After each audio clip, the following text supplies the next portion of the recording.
Fear has been misunderstood for centuries. We treat it like a curse, as though it's an enemy to be eradicated, a flaw in our wiring. But fear is not your enemy.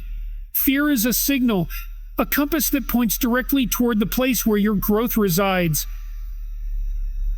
It's the mind's way of saying, here lies something that could make you more than you currently are, yet most people spend their entire lives running from it, searching for the false security of comfort.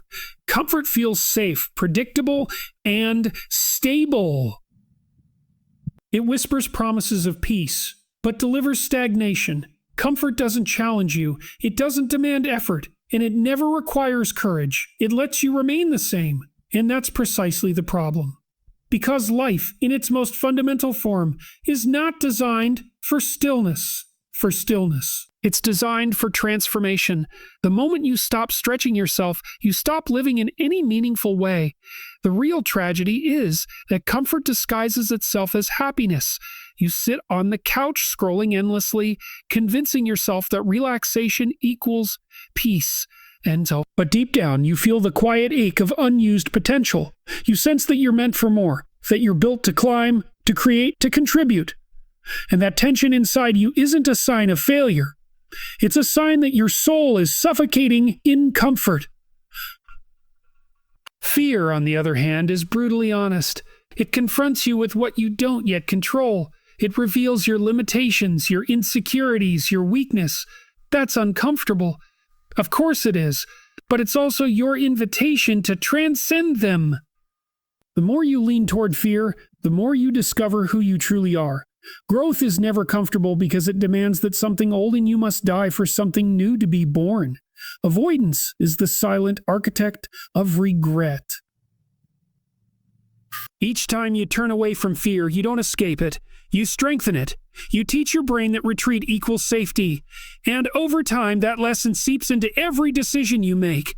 You stop taking risks. You stop speaking up. You stop dreaming. You stop dreaming. Fear wins, not because it was powerful, but because comfort made you too weak to fight. The paradox is this: fear and growth are inseparable. You can't eliminate one without sacrificing the other. If you aim to live without fear, you're also choosing to live without progress.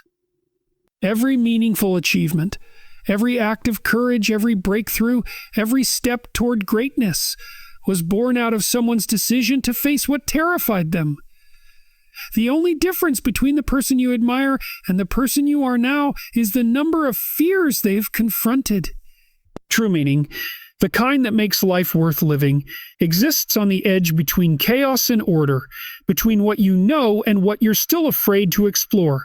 That's where transformation happens. That's where you stop being a spectator in your own life and become its author. Become its author. But it's not an easy place to live. It's demanding, uncertain, and uncomfortable. Yet that's precisely why it's sacred, because it requires everything from you. So if you want freedom, real freedom, stop chasing comfort. Comfort is the slow death of purpose. Choose responsibility instead. Instead. Choose the difficult path that calls you to become more. Confront your fear voluntarily. Not because you enjoy suffering, but because you recognize that growth demands sacrifice. The man or woman you're meant to become is waiting beyond the boundary of fear, and they can't meet you until you step into the unknown. Remember this: fear is not your enemy, it's your teacher. Comfort is the true enemy, because it asks for nothing and takes everything in return. Fear is not your enemy. Comfort is. Fear is the natural emotion that signals growth, the invisible force that points toward the boundaries of your potential, showing you exactly where you must go if you wish to evolve. It's not a weakness or a flaw in your character, but a message from your mind and body that says, this is where you must build strength. When people misunderstand fear, they spend their lives running from it, constructing walls of comfort around themselves, mistaking stillness for safety. Stillness for safety. But the truth is, comfort is the silent killer of ambition. It feels gentle, it feels calm, and it tells you that you're fine where you are. But what it really does is slowly drain your hunger, your drive, and your capacity to grow. Comfort seduces you into believing that ease is peace, but real peace is not found in avoidance, it's found in mastery. To live constantly within the boundaries of what feels easy is to refuse the call of your own potential. Growth always demands discomfort, because transformation is never born from what's familiar. Every challenge you face, every risk that makes your heart pound, every uncertain step you take into the unknown is an opportunity to expand who you are. Fear does not exist to stop you. It exists to test you. It asks whether you're willing to step forward despite trembling hands, to act in spite of self-doubt, to build courage through exposure to difficulty. Courage isn't the absence of fear. It's the decision that something else matters more. More. When you face fear voluntarily, it transforms from a barrier into a bridge, guiding you towards self-respect and resilience. But when you avoid it, fear multiplies. Every time you run away from it, you reinforce its power over your life, and in doing so, you surrender a piece of your freedom. Avoidance is not safety. It is self-imprisonment. You cannot outgrow what you refuse to confront. Comfort, in its deceptive warmth, doesn't ask you to fight or strive. It only asks you to stay. And staying too long in one place kills the spirit that was designed to move, create, and conquer. The greatest achievements, the deepest love, the most fulfilling purpose, all lie beyond the threshold of comfort. They live on the edge of uncertainty, where fear stands guard over the gate of transformation. You cannot become stronger by avoiding resistance, just as you cannot build muscle without tension. The human soul requires struggle, friction, and challenge to awaken its full potential. When you step willingly into fear, you begin to realize that it loses its power to control you. It becomes fuel rather than fire. Fear reveals your weakness not to shame you, but to invite you to grow stronger. Every time you face what frightens you, you reclaim a part of yourself that was lost to hesitation. Fear becomes the mirror that shows you both your limits and your possibilities. On the other hand, comfort demands nothing from you, and in that nothingness lies its danger. Danger. It asks for no courage, no change, no sacrifice, and therefore it leaves you empty. The longer you cling to comfort, the smaller your world becomes. The walls close in, and though they may be padded with convenience, they imprison your potential. Real freedom is born not in comfort, but in responsibility, in choosing to act in the face of fear, to bear the weight of uncertainty, and to create meaning through struggle. You become truly alive when you embrace the edge between chaos and order, when you stop running from fear and start walking with it. The path to fulfillment is never the easy one. It's the one that terrifies you, challenges you, and demands everything you have. But that's precisely what makes it sacred. The person you're capable of becoming lives beyond the border of fear, and the only way to meet that version of yourself is by stepping out of comfort and into courage. So do not seek a life without fear. Seek a life where you move forward in spite of it. Because fear is not the enemy. It is your guide, your test, and your teacher. Comfort is the real enemy because it asks for nothing while taking everything that could have made you great. Comfort is the most seductive and silent enemy of human potential.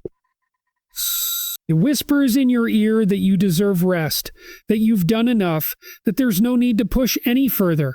It disguises itself as peace and contentment, but beneath that calm surface lies a dangerous truth. It dulls your hunger for growth, weakens your ambition, and numbs your desire to evolve. Naomi, comfort removes the urgency that once burned inside you.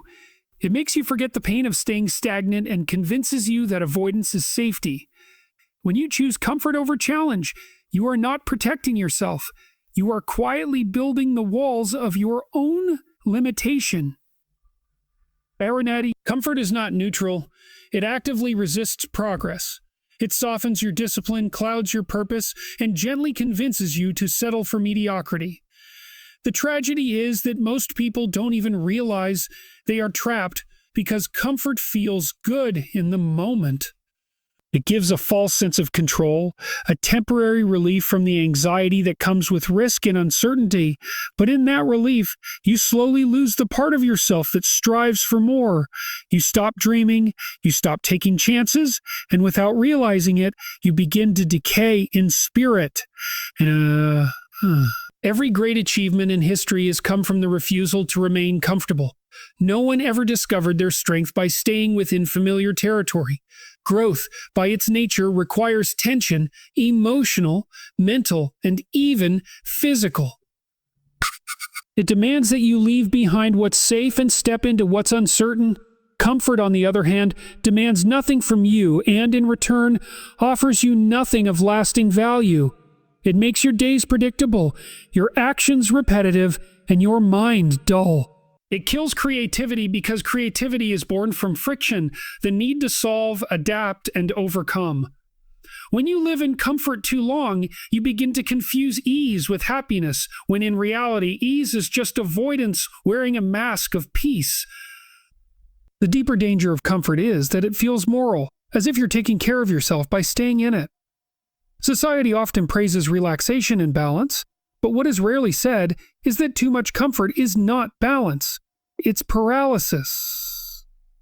You start telling yourself that it's fine to wait, that maybe later you'll take action, that you need to feel ready. But readiness never arrives in comfort, because comfort removes the very pressure that forces you to prepare. The mind grows only when it is challenged. The spirit expands only when it is tested. The more you surround yourself with comfort, the more fragile you become, and the less capable you are of handling the inevitable hardships of life. Life is not interested in your comfort, it is interested in your capacity. The world will demand from you whether you are prepared or not, and comfort ensures that you are never prepared. It's a slow poison that dulls your edge until you forget you even had one. When people wonder why their lives feel empty or meaningless despite having everything they thought they wanted, money, stability, security, it's often because they traded purpose for comfort. Purpose always comes with discomfort because it asks you to sacrifice ease for meaning. The person who embraces discomfort grows stronger, more resilient, and more alive, while the one who worships comfort becomes soft, anxious, and dependent. The truth is, comfort does not love you. It only loves to keep you still. It promises peace but delivers regret. It tells you to rest now and chase dreams later, but a later never arrives. The longer you stay in comfort, the smaller your world becomes until your potential is just a distant memory of what could have been. To live fully, you must choose growth over ease, purpose over pleasure, and discipline over comfort. Because comfort, while it feels safe, slowly steals everything that makes life worth living: your hunger, your courage, your creativity, and your will to become more than you are. Growth is not something that happens by accident or through wishful thinking. It is a deliberate act of courage, a conscious decision to step into discomfort and face the chaos of life voluntarily. Human beings evolve only when they willingly confront the challenges that test their strength and patience. Struggle is not a punishment. It is the very process through which we refine our character and expand our capacity. To grow means to break patterns, to challenge assumptions, and to resist the seductive pull of ease. Every advancement in life, whether mental, emotional, or spiritual, comes through friction. When you take on responsibility, when you decide to pursue something difficult, you are engaging with the process that shapes you into something more capable.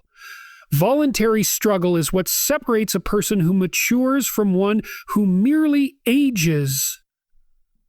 Avoiding struggle might keep you safe for a while, but it will also keep you small. A life without voluntary difficulty becomes dull, predictable, and shallow. Growth requires the willingness to endure moments of pain and uncertainty for the sake of something greater. When you lift a heavy weight, you tear the muscle so it can rebuild stronger. When you endure emotional or intellectual difficulty, the same principle applies. You stretch the mind and spirit beyond their current limits. Every trial you accept willingly builds resilience, and every challenge you embrace develops courage. You cannot develop courage in comfort. You can only develop it through confrontation with fear and difficulty. The process is uncomfortable by design because it demands sacrifice, the sacrifice of who you are now for the sake of who you could become. Those who refuse struggle are often the ones who suffer most because life imposes its own hardships regardless of your consent.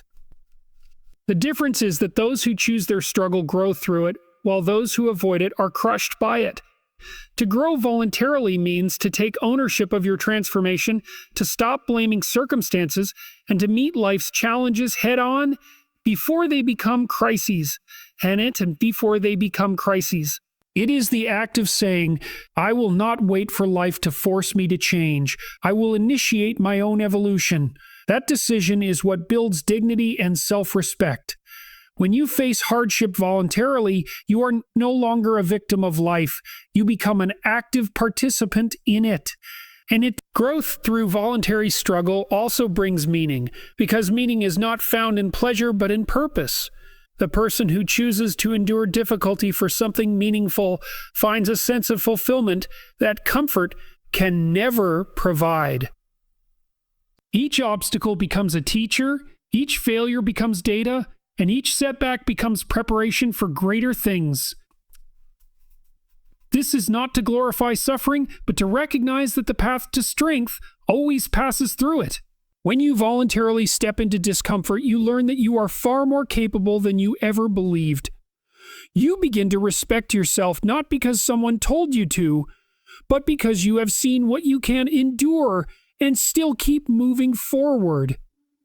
And life rewards those who take responsibility for their growth because responsibility creates direction.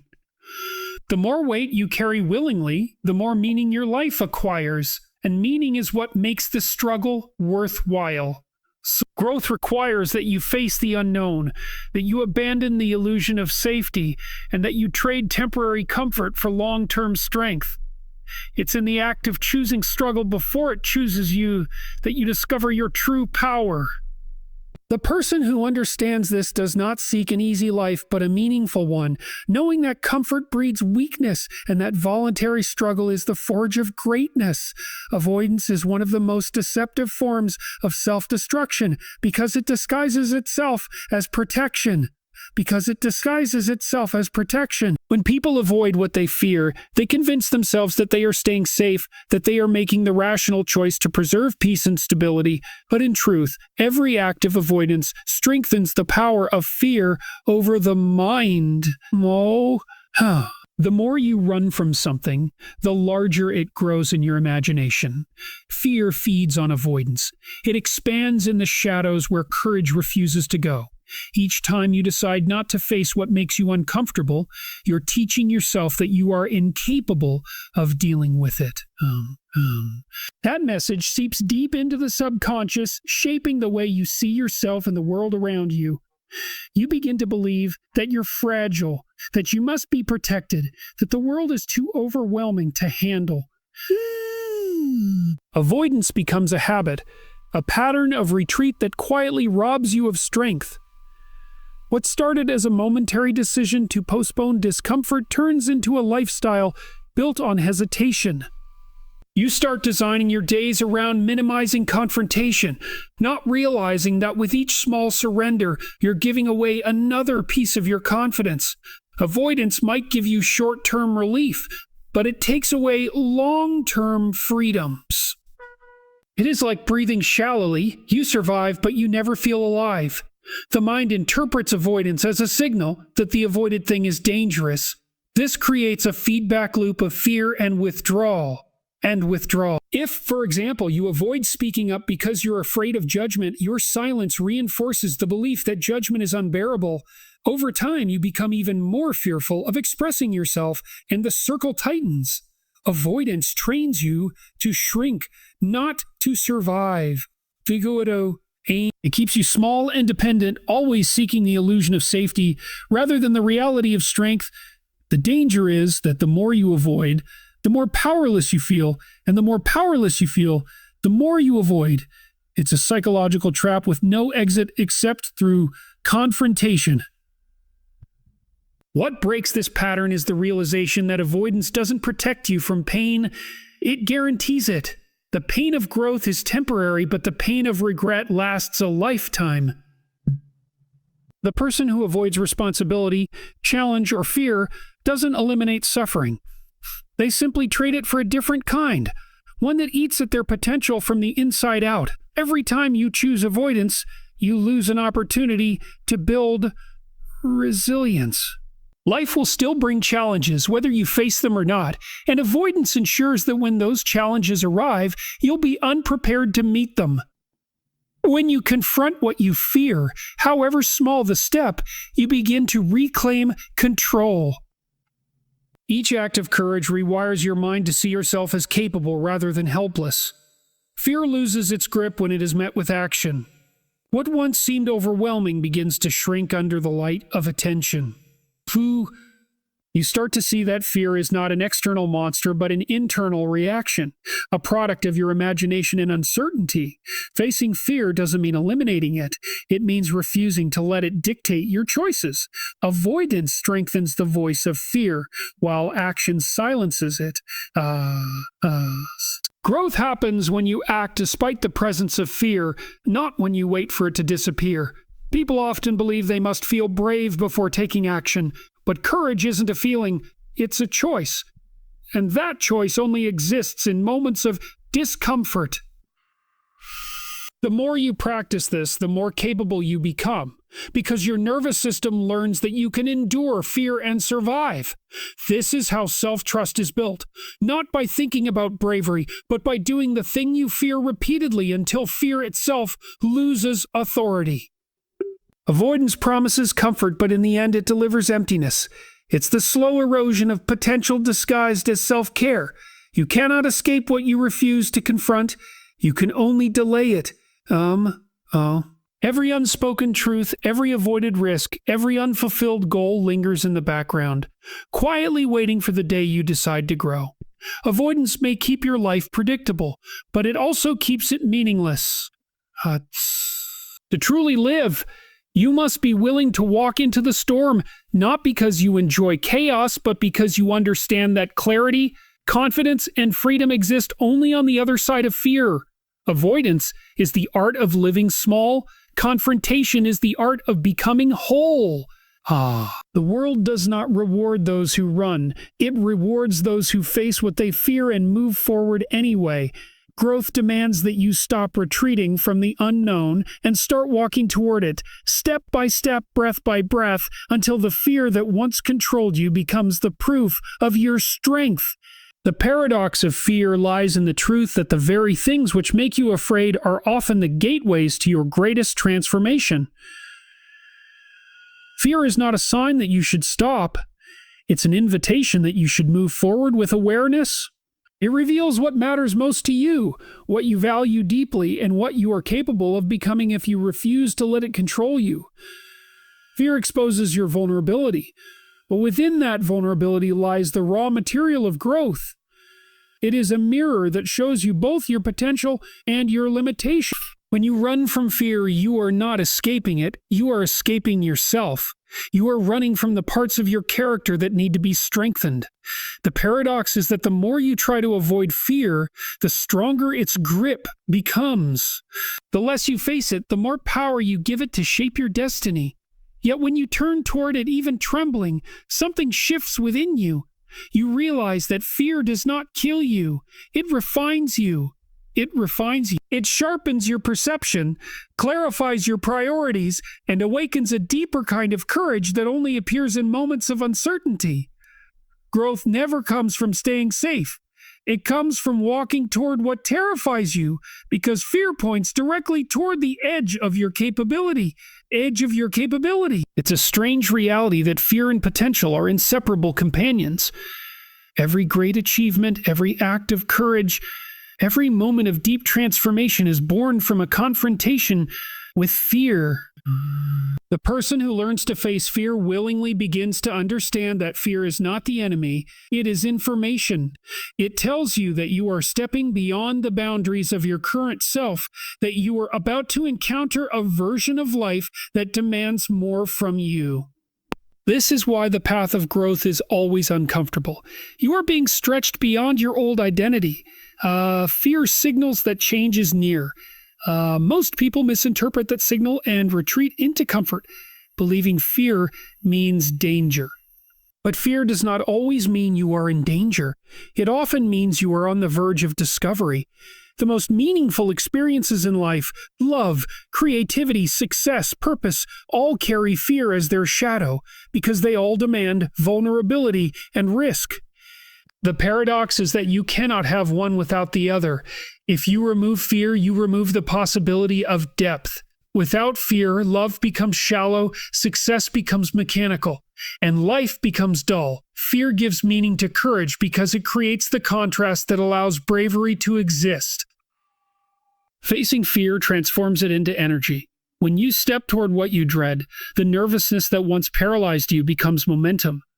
Fear can be harnessed as fuel. It sharpens focus, increases alertness, and amplifies awareness. Those who face fear learn to convert it into drive.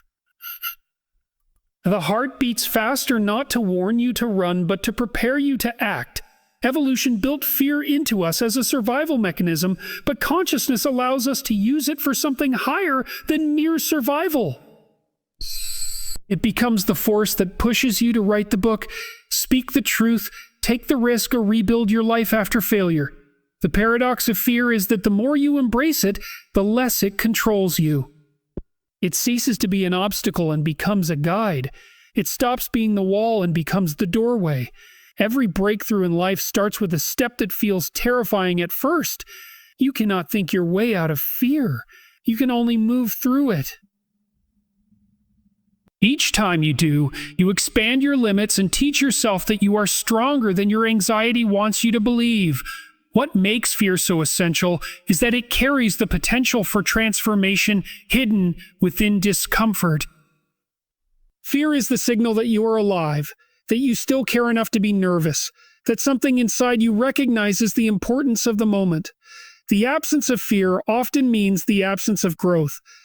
When you no longer fear anything, it is usually because you have stopped challenging yourself. The person who understands this paradox stops asking for a life without fear and starts building a life that uses fear wisely. They stop seeing it as an enemy and begin to see it as a compass, pointing toward everything they must master. The greatest versions of ourselves are hidden behind the doors we're most afraid to open. Fear stands guard not to punish us, but to test our willingness to earn what we desire. Every dream, every calling, every step toward greatness will demand that you confront it. And when you do, you'll discover that fear was never trying to stop you. It was preparing you. The paradox is that by facing fear, you dissolve it. By avoiding it, you give it life. Fear exists to show you that the path forward is worth taking, even if every part of you trembles as you walk it. Meaning is not found in the comfort of certainty, but in the fragile balance between what you know and what you do not yet understand. It exists at the boundary between order and chaos, the line where familiarity ends and the unknown begins. That is where life becomes real, unpredictable, and transformative. Chaos represents everything outside your control: the uncertainty of the future, the risk of failure, the fear of loss. Order, on the other hand, represents everything you already know: your habits, your knowledge, your routines, and your comfort zones. Both are necessary, but meaning only appears when you engage with both at once. Too much order leads to stagnation. It makes life predictable and dull, stripping away curiosity and adventure. Too much chaos leads to anxiety and confusion, overwhelming you with uncertainty. But at the intersection of the two, there is balance, a place where you are challenged enough to grow, but stable enough to endure. This is where meaning is born. It is the point where your abilities are tested against reality, where you must stretch beyond your limits without losing yourself. Life becomes meaningful not when it is easy, but when it demands your full attention, your courage, and your effort to stay balanced amid uncertainty. People often chase comfort thinking it will bring happiness, but happiness that comes from comfort fades quickly because it lacks depth. Meaning, however, emerges from struggle. It requires friction, tension, and purpose. When you step beyond what you already know, you expose yourself to fear and failure, but you also open yourself to discovery. The edge of chaos is where creativity thrives, where ideas are born, and where transformation happens. You find out who you are not by staying within safety, but by testing yourself against what you cannot yet control. That's why the most powerful experiences in life, falling in love, pursuing a dream, taking responsibility, or facing loss, are filled with both order and chaos. They challenge your understanding of who you are, forcing you to rebuild yourself in the process. Meaning is the reward for facing that challenge voluntarily. When you walk into the unknown willingly, you create a bridge between chaos and order. You turn fear into learning and uncertainty into growth. Without this balance, life becomes hollow. Order without chaos leads to comfort without progress, and chaos without order leads to motion without direction. Only in the middle do you find fulfillment, because it demands the best of you. Every person must decide how far they are willing to walk toward chaos. Swim them out, Some stay rooted in comfort, clinging to what they know, and though they may avoid pain, they also avoid transformation. Others chase chaos, recklessly diving into constant change without discipline or focus, and they lose themselves in the process. Meaning comes to those who walk the middle path, those who are brave enough to face the unknown, yet wise enough to build structure within it. You need both courage and order to make sense of life. Courage without discipline burns out quickly. Discipline without courage becomes rigid and lifeless. The balance of the two creates meaning because it keeps you alive and evolving. Every time you step into something unfamiliar, starting a new job, moving to a new place, facing a painful truth, you are walking the boundary. You are facing the chaos that exists outside you and the fear that exists within you, and in doing so, you're redefining who you are. That process is not comfortable, but it's sacred. It's how humans grow in wisdom, resilience, and self-awareness. Meaning does not arrive as a gift. It emerges as a consequence of your engagement with reality, especially when reality is difficult. To live meaningfully, you must learn to dance between chaos and order, never clinging too tightly to either. You must be willing to question your beliefs, face your fears, and challenge the limits of what you know. Every meaningful life has moments of uncertainty, loss, and confusion, but those moments are not signs of failure. They are evidence that you are alive and learning. The edge of chaos is where truth hides, waiting to be discovered by those who dare to look. It's where comfort ends and purpose begins. When you stand there on that thin line between what you can control and what you cannot, you become fully human, aware, fragile, yet infinitely capable of growth. That's where you find meaning, not in perfection or predictability, but in the ongoing struggle to balance the two worlds within you. The challenge is endless, but so is the reward, because meaning is not something you possess. It is something you continually create by facing chaos with courage and turning it into order through action. Freedom is often misunderstood as the absence of rules, fear, or restraint, but true freedom is born from the mastery of those very things. It is not found in doing whatever you want whenever you please, but in disciplining your desires, confronting your fears, and taking full responsibility for your actions. Freedom without structure quickly turns into chaos, and chaos breeds confusion and dependence. Real freedom requires responsibility because it demands that you take ownership of your choices and their consequences. When you accept responsibility, you gain control over your life. because you stop blaming external forces for your circumstances. You recognize that while you may not control everything that happens, you always control your response to it. This awareness transforms you from a victim of circumstance into a participant in your destiny. Responsibility is the foundation upon which freedom stands. It gives you the strength to bear the weight of life without collapsing under it. Without responsibility, freedom becomes a hollow illusion, a fleeting feeling that disappears the moment life challenges you. True liberty is not given. It is earned through discipline, integrity, and courage. Taking responsibility means voluntarily accepting the burdens that come with existence. Life is complex, unpredictable, and often painful, but to live meaningfully, you must face that pain instead of escaping it. Many people run from responsibility because it feels heavy. They want the rewards of freedom without the effort it demands. They want success without sacrifice, peace without struggle, and happiness without accountability. But freedom cannot exist without limits, because limits are what give freedom its value. A person who refuses responsibility becomes enslaved by their impulses, their fears, and the opinions of others. They drift through life waiting for someone else to fix, save, or direct them. In contrast, the person who embraces responsibility develops inner strength. They understand that their choices define them more than their circumstances do. Every act of responsibility builds character, and character is the truest form of freedom.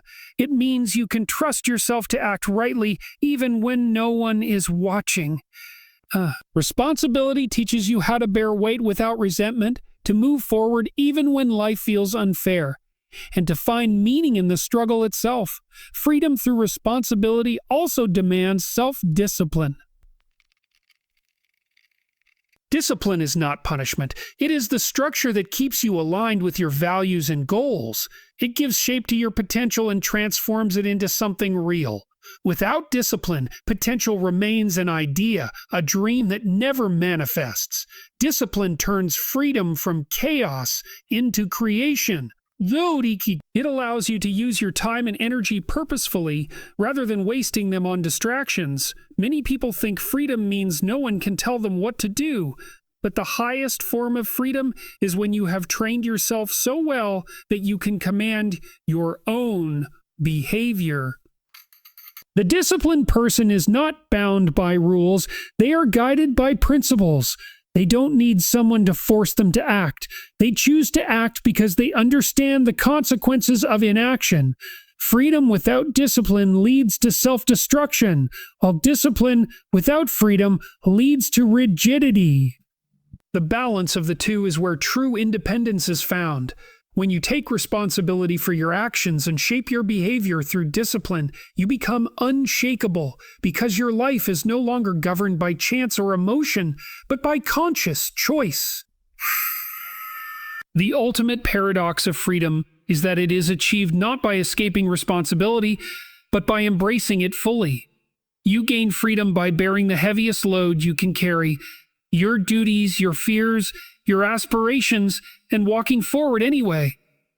When you take responsibility for your life, you become capable of enduring suffering with purpose instead of bitterness. That is what sets apart a free individual from one who merely survives. Freedom is not comfort, it is capacity. It is the strength to act rightly, even when it's hard, to choose what's meaningful over what's easy, and to continue moving forward despite uncertainty. It is the deep peace that comes from knowing that you have done everything within your power to live honestly and courageously. The person who runs from responsibility will always feel trapped, no matter how much external freedom they have, because they are still enslaved by fear and avoidance. But the person who accepts the weight of life willingly becomes free, because they have learned that control begins with accountability. Real freedom is not found in escape. It is found in mastery, begins when you take responsibility for everything within your reach and face life not with complaint, but with purpose.